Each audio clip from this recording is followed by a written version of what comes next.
রেলে চাকরি দেবার নাম করে ৩০ লক্ষ টাকার প্রতারণার অভিযোগ উঠল দুর্গাপুরে। ঘটনায় লিখিত অভিযোগের ভিত্তিতে পুলিশের হাতে গ্রেপ্তার দীপক দাস নামে এক প্রতারক।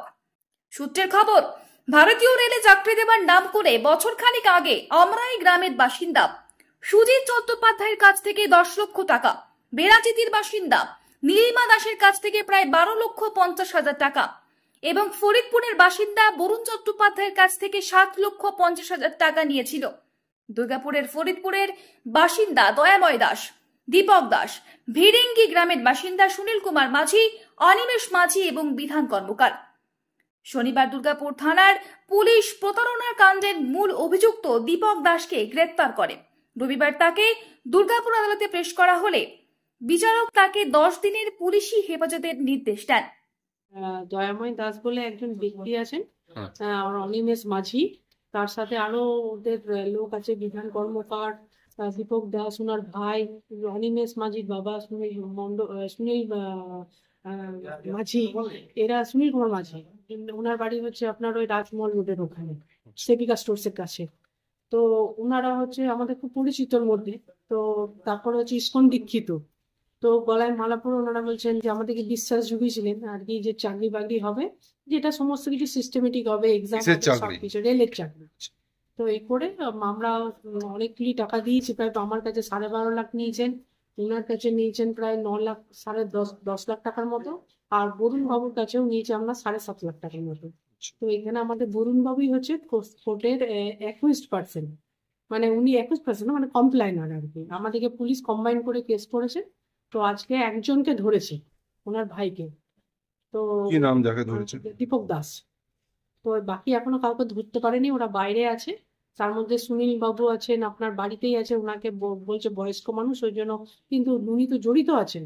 আজ ওনাকে যদি না ইয়ে করেন, জেরা করেন, তো ওনার তো ছেলের খবর পাওয়া যাচ্ছে না। তো আর এতগুলো টাকার ব্যাপার, আমাদের তো পুরো সর্বশান্ত করে ছেড়ে দিয়েছেন। আমাকে একটা বাড়ি বিক্রি করেছিল ছেলের চাকরির জন্য। তো এখন দেখা যাক ওনারা এখন কি করে। পুলিশ তো প্রথম কাজ করছিলেন না, আমরা ভাবছি হয়তো পুলিশকে টাকা দিয়েছে কোনোদিন, কোটি কোটি টাকার তো লোক। এই কেসিএল বেল্ট নিয়ে আমাদের এখানে দুর্গাপুর, বীরভূম, বাঁকুড়া নিয়ে প্রায় 50-60টা ছেলে আছে যারা প্রতারিত হয়েছে।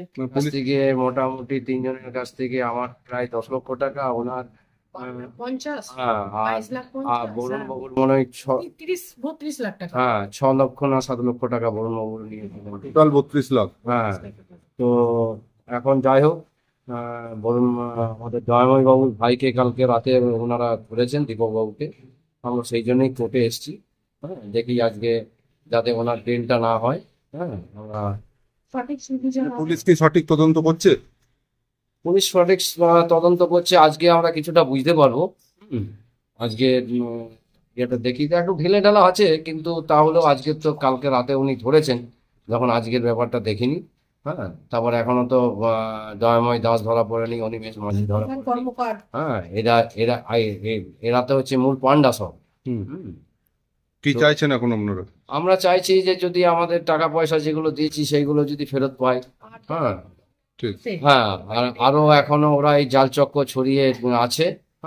Bureau report, the e-paper digital.